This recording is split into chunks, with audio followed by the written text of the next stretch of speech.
vontade, meu Deus, para falar com cada um de nós. Por isso, usa da maneira que tu queres, do jeito que tu queres, ó Pai, que a tua palavra venha trazer para nós esse renovo. Acrescenta a fé no meu coração, acrescenta a fé em nossos corações, que traga o renovo, que traga saúde, que traga força, que traga vigor, em nome de Jesus. Usa para a tua glória, Senhor. Amém.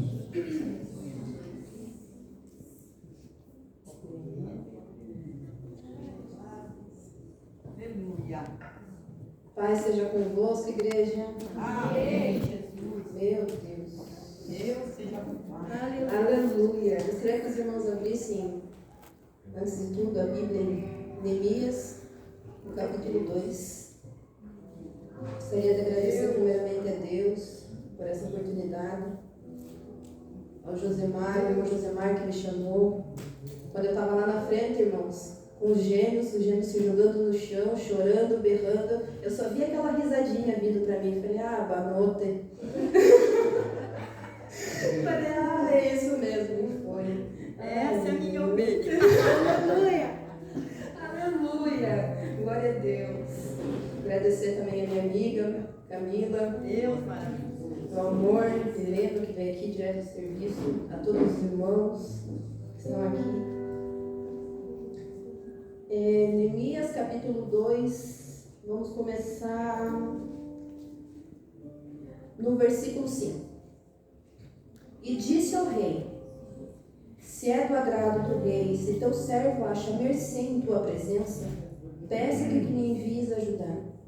A cidade dos sepulcros que meus pais, dos meus pais, para que eu reedifique. Então o rei, estando ainda assentado junto, a rainha junto dele, me disse: quanto durará a tua ausência? Quando voltarás? Aprove ao rei enviar-me, e marquei certo prazo. E ainda disse o rei: se ao rei parece bem, me dê cartas para os governadores além do Eufrates, para que me permitam passar e entrar em Judá, como também carta para Asaf, guarda das matas do rei, para que me dê madeira, para as vigas das portas da cidade do templo, para os muros da cidade e para a casa que deverei alojar-me. E o rei me deu, porque a boa mão do meu Deus era comigo. Amém, meus irmãos? Aleluia. Glória a Deus. Costumo falar que Deus gosta de nos tirar da zona de conforto. Pode se assentar. Amém. Ele é especialista em nos tirar da zona de conforto. Obrigado, Jesus. E é difícil fazer a vontade dele. É difícil quando nós estamos acostumados com aquele cotidiano, do nada vem alguma coisa. Não é isso. Vai para outro lado. Para lá que eu estou te mandando. Vamos falar um pouquinho sobre zona de conforto hoje.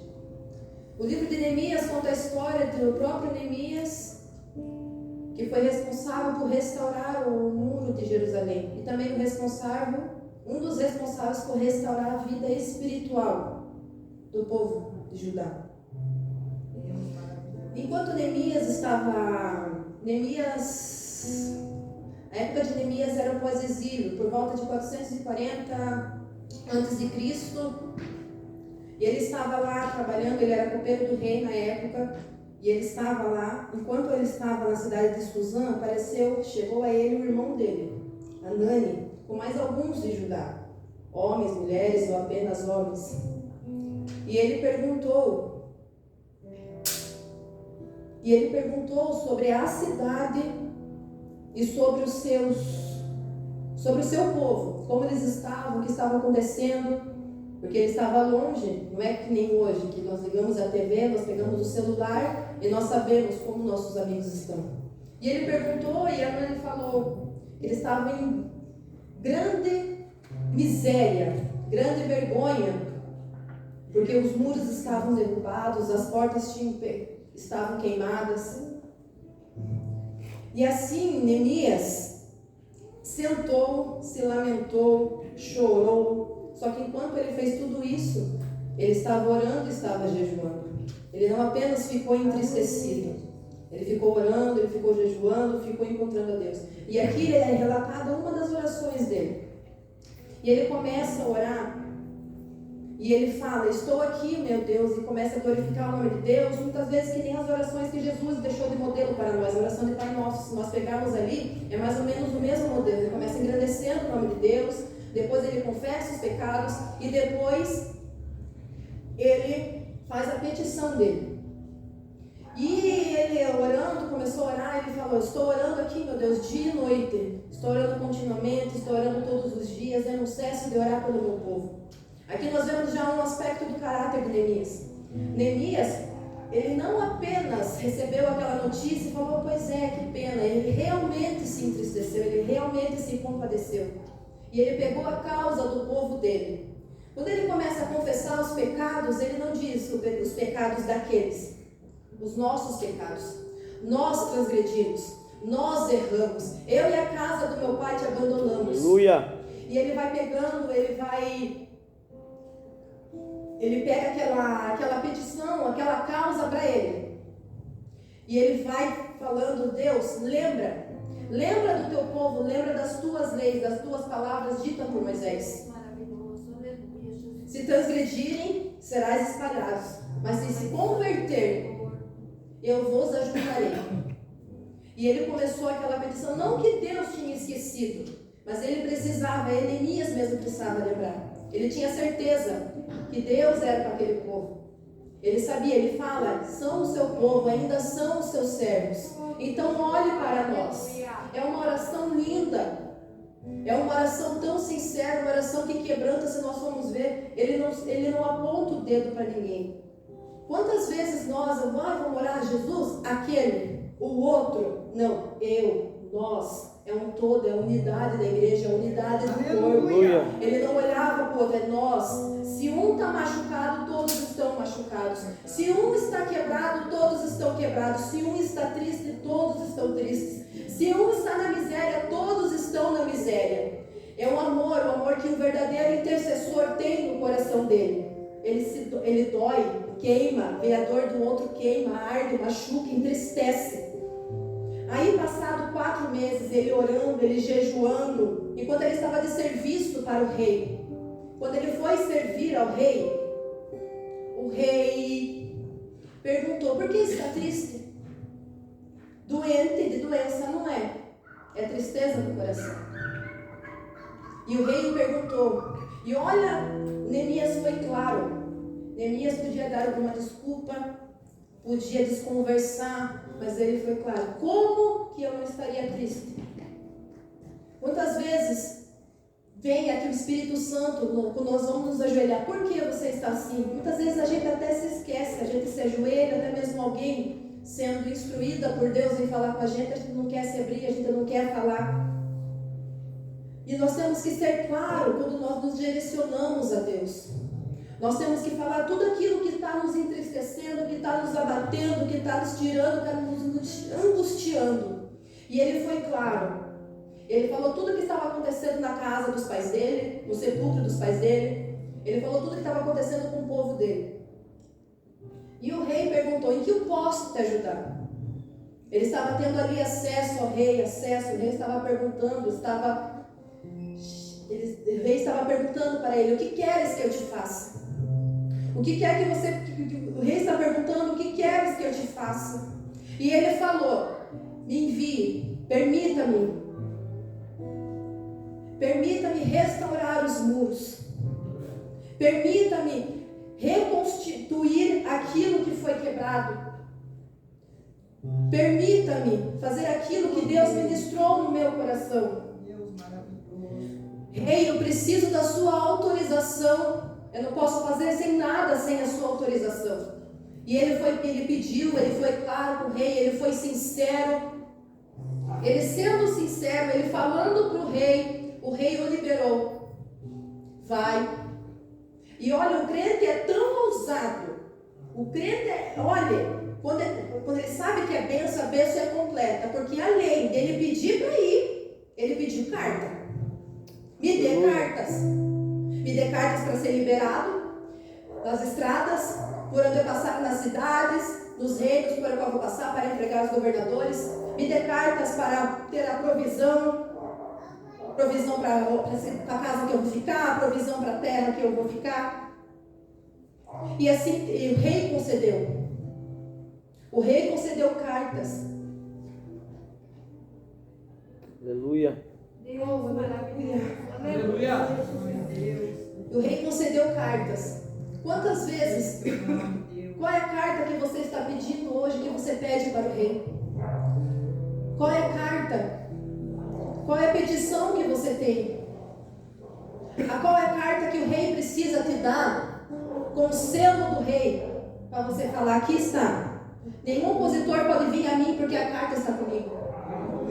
Nenhum opositor vai me impedir de fazer aquilo como Deus ministrou em meu coração, porque a carta, a liberação do rei está comigo. Aleluia. Glória a Deus. A provisão está comigo, porque a carta do rei está aqui. Deus de poder, aleluia, Jesus. E Neemias chegou Deus. e ele entregou as cartas e ele foi com alguns homens do exército, ele foi com os cavaleiros e ele percorreu em torno de 1.600 quilômetros até chegar em Jerusalém. Não foi uma caminhada fácil, ele estava com a carta na mão, mas não foi no meio de montanhas e ele foi caminhando. Ele estava sendo protegido, ele estava sendo rodeado pelo exército, mas a caminhada não foi perto. Mas ele persistiu e chegou aonde Deus queria que ele estivesse. Chegando em Jerusalém, ele dormiu 3 dias, ele ficou 3 dias na cidade. E pela noite, ele pegou poucos, aqueles que ele confiava, aquelas poucas pessoas a qual que ele falava, não, eu ainda não vou falar para eles qual que é o que Deus ministrou em meu coração, mas esses poucos que eu confio vai estar ao meu lado. E ele pegou esses poucos e começou a analisar todos os problemas, tudo que precisava ser feito. E ele começou a analisar os muros caídos, as portas queimadas. Muitas vezes nós temos que ficar em silêncio e analisar tudo que precisa ser mudado na nossa vida. Ele não expôs a ninguém. Ele não expôs os problemas, o que ele queria fazer. Ele não expôs o que Deus tinha ministrado no coração dele. E ele ele foi com o cavalo dele. Teve uma hora que nem com o cavalo ele conseguiu andar, de tanto escombro que era. Muitas vezes na nossa vida é assim.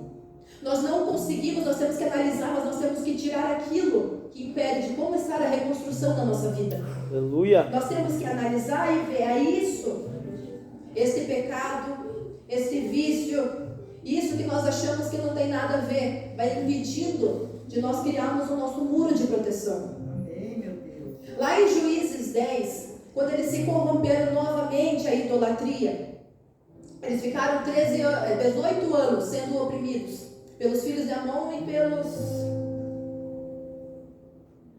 pelo outro povo que acabei esquecendo, meus irmãos, lá em Juízes 10. Eles ficaram 18 anos sendo oprimidos, e depois desses 18 anos, por causa que eles se corromperam, eles clamaram. E Deus falou, não, vai pedir para os deuses que vocês se corromperam, que vocês decidiram adorar. Mas foi somente, Deus o perdoou somente quando eles tiraram tudo aquilo do meio deles. Eles tiraram os ídolos da vida deles, eles tiraram tudo. Nós temos que tirar tudo aquilo que impede de nós estarmos em santificação. Aleluia. Tirar os entulhos, tirar tudo aquilo, aquele rancor, aquele ressentimento. E nós temos que tirar e temos que nos purificar e temos que nos santificar todos os dias. E Jesus Cristo vai nos ajudando, vai nos enchendo e vai falando para a gente, tira isso, tira aquilo. Filha, analisa, olha para aquele monte, aquilo ali que você precisa tirar agora, para a gente começar a reconstruir. Vai tirando, vai limpando, e tudo aquilo que vai impedindo de nós estarmos no centro da vontade de Deus. Aleluia. Nós vamos analisando e vamos tirando. E Deus vai nos enchendo e vai nos renovando. Aleluia. E assim, depois que Neemias viu, e mesmo assim ele continuava em silêncio. Ele não tinha falado a ninguém. Ele estava no meio da noite. Ele teve uma hora que ele começou a ficar sozinho. E ele analisando, acredito que em espírito de oração. Por onde eu começo, Deus? Prepara o caminho. prepara o caminho. Então, e daí ele foi se enchendo, ele foi analisando, ele foi reconhecendo o que precisa ser feito. Assim somos nós vamos reconhecendo. Aleluia. Um outro, Deus vai ministrando uma coisa ou outra, Deus, um amigo fala aqui, o outro amigo fala ali, nós vamos reconhecendo as nossas falhas. E depois ele analisar em silêncio, porque ele sabia que muitas vezes se ele falasse, se ele chegasse falando o que Deus tinha falado para ele, o que Deus tinha liberado sobre a vida dele, muitos poderiam não acreditar, muitos poderiam não confiar. Esse cara está doido, olha só. Neemias tinha saído de um lugar, de uma posição alta. Ele renunciou ao cargo de copeiro para estar no centro da vontade de Deus. Ele renunciou tudo aquilo que para muitos era deslumbrante, estar ao lado do rei. E ele começou e ele renunciou, e ele saiu daquela zona de conforto, ele não teve medo. Ele falou, não, estar no centro da vontade de Deus é melhor do que qualquer cargo que eu possa carregar. Aleluia. Estar no centro da vontade de Deus, ter a carta do rei é mais valioso do que chegar e falar, eu sou o copeiro do rei, eu sou pastor, eu sou diaconisa, eu sou líder. Ter a carta do rei nas mãos é melhor que qualquer cargo que nós possamos exercer. Ter a carta do rei nos dá acesso a lugares Glórias a ti, meu Deus. que algum cargo, alguma liderança não nos dá. Aleluia. E assim, Neemias foi, ele analisou Glória a em Deus. silêncio. Em silêncio eu lembrei de Davi. Davi, ele tinha acabado de ser ungido a rei, quando ele era um jovem. No mesmo capítulo, ou no capítulo seguinte, 1 Samuel 17, o Saul manda chamar para tocar a harpa. O Davi poderia falar o quê? Eu vou lá, não, eu vou tomar aquele trono para mim.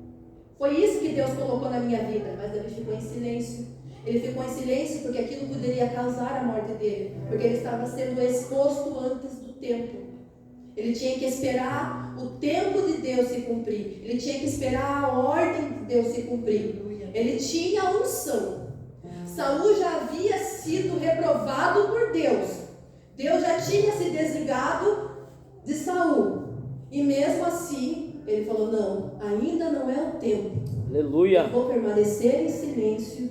Eu vou ter sabedoria. E vou falar e vou aparecer somente no tempo que Deus determinar. E ele falou, e ele chegou, ele juntou, ele não tinha falado para nenhum líder, ele não tinha falado para ninguém, ele tinha guardado aquilo para si. Aí ele chegou e reuniu a cidade e falou, estão vendo a miséria que nós estamos vivendo? Vejam. E ele começou a expor, mas ele esperou o momento certo. Além de orar aqueles 4 meses, preparando o coração do rei, ele tenho certeza que ele orou durante aquela caminhada. Ele estava orando naquela noite, porque Neemias era um homem de oração. E ele ia preparando, prepare o povo, Aleluia. prepare a igreja, prepare a provisão, vai enchendo o coração deles, tira todo o medo do coração deles. Que eles venham ser cheios, que eles venham ter esse amor, essa vontade de reconstruir, de recomeçar, que o Senhor colocou no meu coração. Aleluia. Prepare o coração deles, ó Deus. Prepare o coração deles para que eles possam enxergar aquilo Aleluia. que eles estão enxergando. Glória a Deus. Aleluia. E ele foi o líder, ele explicou e todos concordaram em reconstruir o muro. Só que daí vem os opositores. Mas ele falou, eu tenho a carta do rei. A carta está comigo. Pode vir o que for. Pode vir acusação. Pode vir, Neemias foi traído, mas ele tinha a carta. Aleluia. Neemias foi acusado, mas ele tinha a carta. Tentaram fracassar, diminuir o que ele estava fazendo, mas ele tinha a carta. Aleluia. Ele não temia porque ele tinha a carta, ele tinha a presença de Jesus na vida deles. Carta é a autorização, é o selo do rei, autorização para nós pisarmos onde ele quer que nós estejamos. ele ia falando, eu tenho a carta, eu estou com autorização do rei, foi o rei que me mandou. Não foi fulano nem ciclano, foi o rei. Eu estou aqui por conta da vontade do rei. Aleluia. É por isso que eu estou aqui, porque o rei me colocou aqui. O rei está dando provisão para mim. O rei está me sustentando. É o rei. Aleluia. E ele foi cheio. E eu queria encerrar aqui, meus irmãos, para nós concluirmos. Eu queria falar algumas coisas sobre Neemias. Neemias, além de ser um homem de oração, ele tinha empatia, ele tinha um amor. Neemias, ele saiu da zona de conforto, ele abandonou tudo aquilo que muitas vezes os outros não queriam abandonar. Era problema deles, não fui eu que fiz. Eu estava quieto no meu canto, eu estava servindo, eu estava trabalhando. Por que eu vou me meter numa coisa que não é para mim? Por que vou orar por uma causa que não é minha? Mas Neemias foi a misericórdia. Muitas vezes nós vemos alguém com fome, alguém com frio, alguém na chuva. Deus tenha misericórdia, eu vou orar para você. Mas precisamos de ação, não é apenas orar. Deus, oração não enche a barriga. Infelizmente essa é a verdade. Nós temos que um ajudar o outro. Irmão, eu vou orar por você. E ação, Deus tenha misericórdia. Seja você a misericórdia na vida dessa pessoa. Neemias foi a misericórdia na vida daquele povo. Foi através da vida de Neemias que foi reconstruído o muro, porque ele era um homem de oração. Ele estava num lugar, ele tinha uma posição, ele estava no momento certo, no tempo certo, para ser escolhido. Ele era o homem certo. E ele não teve medo. Ele não teve medo de se entregar por completo aquilo que Deus tinha para a vida dele. Ele saiu da onde ele estava, onde ele conhecia tudo, de onde ele tinha crescido, onde ele tinha uma posição elevada para estar no centro da vontade de Deus. Neemias era sábio, ele sabia analisar. Assim nós temos que, novamente eu falo, analisarmos tudo. Escolhermos quem a gente confia. Ele confiava em poucos e ainda não falou que Deus tinha ministrado no coração dele. Ele só tinha somente do lado, porque aquilo que Deus tinha ministrado no coração dele era para ele. Porque se ele abrisse a boca, muitas vezes a gente fala, ai, mas é meu amigo, minha amiga, mas quem está ao redor? Quem que está escutando tudo? Aquela visão que Deus te deu, quando você abre para falar com a tua esposa, com o teu marido, Satanás está aqui ao redor só escutando. E a gente fala, mas eu não falei para ninguém, mas Satanás, o opositor, o pior de todos, ouviu. Então tenha sabedoria para guardar aquilo que Deus colocou no teu coração. Guarde para si. Aleluia. Guarde para si aquilo lá, aquela bênção que Deus colocou para você, filha, é só para você. Eu não estou falando de amizade, eu estou falando do Satanás que está ao redor. Nós temos amigos, nós temos que confiar no nosso esposo, mas tem coisa que é só para a gente. Tem coisa que é só para mim, tem coisa que é só para você. Então que nós possamos ter o caráter de Neemias. Aleluia. Que Deus nos levante como Neemias, amando uns aos outros verdadeiramente. Aleluia. Sem olhar para a situação da pessoa. Neemias poderia falar, o quê? Não vou. Eu não vou. Eles estão lá, o que eu vou passar naquele lugar? Se estão em miséria, eu também posso passar miséria. Eu vou ficar aqui onde eu estou. Eu não vou me juntar com eles. Já foi 2 grupos para lá, o que eu vou fazer eu agora lá? Se não der o jeito com 2 grupos de que voltaram para lá, você acha que agora comigo vai dar jeito? Se o templo já está restaurado agora comigo, só levantando um muro, vai ter jeito? Não, Deus quer. Deus nos posiciona no lugar que Ele quer. Nós temos que ser sensíveis a voz dele. Deus abençoe, meus irmãos. Obrigada pela oportunidade. Em nome de Jesus.